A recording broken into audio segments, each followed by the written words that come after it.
लखनऊ में हार के बाद गेंदबाजों ने नींव रखी एक शानदार जीत की रांची में। नमस्कार, आपका स्वागत है ESPN cricket for T20 time out Hindi में, जहां पे हमारे साथ जुड़ रहे हैं पूर्व भारतीय टेस्ट क्रिकेटर वसीम जाफर। वसीम, गेंदबाजों की बात जरूर करेंगे, लेकिन उससे पहले बात कर लेते हैं बड़ी साझेदारी की जो रचाई ईशान किशन ने अपने होम ग्राउंड में खेलते हैं, और उनके साथ श्रेयस अय्यर, आज के शतकवीर। दोनों ने कमाल की बल्लेबाजी करके भारत को 1-1 की बराबरी दिलाई है।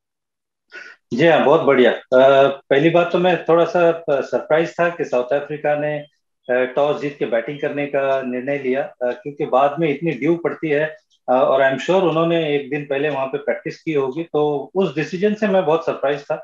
क्योंकि बाद में थोड़ा सा बल्लेबाजी करना आसान हो जाता है, चाहे टोटल शायद ज्यादा भी हो, लेकिन बॉलिंग करने के लिए बड़ी मुश्किलें आती है।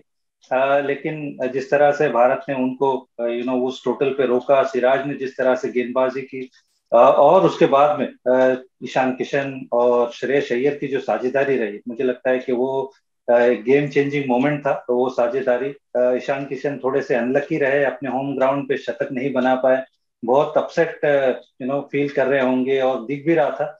लेकिन श्रेयस अय्यर ने वो मौका नहीं चूका। अगेन बहुत कमाल की कंसिस्टेंसी दिखाई है, खास करके ओडीआईस के अंदर। और मुझे लगता है कि जो 2023 का जो वर्ल्ड कप आने वाला है, एक प्रबल दावेदार है उस मिडिल ऑर्डर में बैटिंग करने के लिए। तो well done to both of them. मुझे लगता है कि बहुत कमाल की जीत रही भारत के लिए, और सीरीज जीतने का मौका है तीसरे ओडीआई।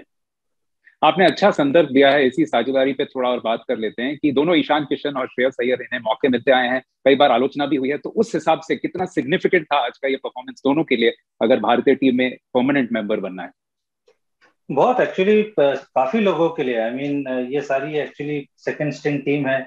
पूरी मेन टीम इंडिया की ऑस्ट्रेलिया चली गई है। तो मैंने इससे पहले भी कहा था कि यहाँ पर अगर आप दो तीन अगर अच्छे परफॉर्मेंस आप करते हो ये सीरीज में, और भारत अगर ये सीरीज जीतती है, तो आप अपने चांसेस और बढ़ा लेते हो, क्योंकि ये T20 वर्ल्ड कप के बाद फिर जो सीरीज होने वाली है उसमें आपका नाम चलेगा। हमने पहले वनडे में देखा संजू सैमसन ने जिस तरह से बल्लेबाजी की, वो जिस तरह से सबको उन्होंने प्रभावित किया।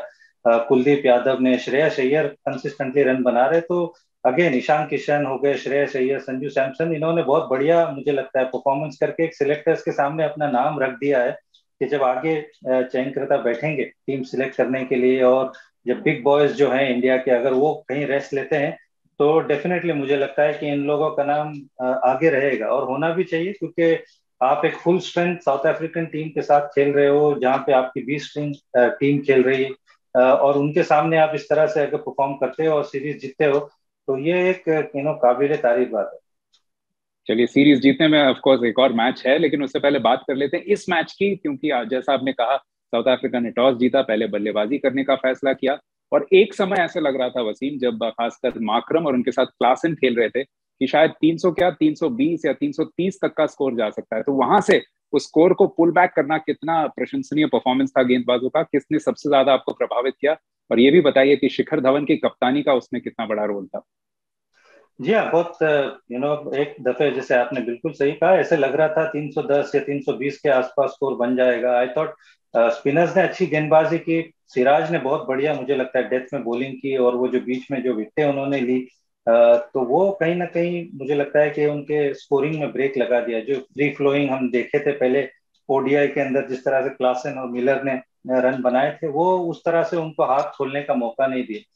और एक तीन स्पिनर की जो तिकड़ी थी, मुझे लगता है कि वो थोड़ा सा, हालांकि वॉशिंगटन सुंदर बहुत टाइम के बाद मैच खेल रहे हैं, लेकिन शाहबाज ने मुझे लगता है कि अपने पहले वनडे मैच में, डेब्यू में बहुत अच्छी गेंदबाजी की। इवन कुलदीप भी अगेन अच्छी गेंदबाजी रही उनकी, और सिराज ने मुझे लगता है वो एक्सेप्शनल थे उन सारे में। तो अगेन वो जो 20-30 रन का जो फर्क हो गया, कहीं ना कहीं आपको चेस करने में थोड़ी आसानी हो जाती है। जब आप 320 की जगह आप 280 चेस करते हो, तो वो थोड़ा सा कहीं ना कहीं आसान हो जाता है।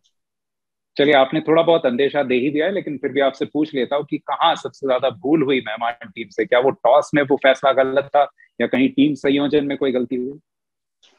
टीम संयोजन, मुझे लगता है कि दो तो उनके फोर्स चेंजेस थे। जो इंजरी की वजह से बबूमा नहीं खेल पाए, रिजा हेंड्रिक्स लकीली उनको गेम मिल गया, वरना शायद बबूमा होते तो शायद फिर उनको नहीं खेलने मिलता।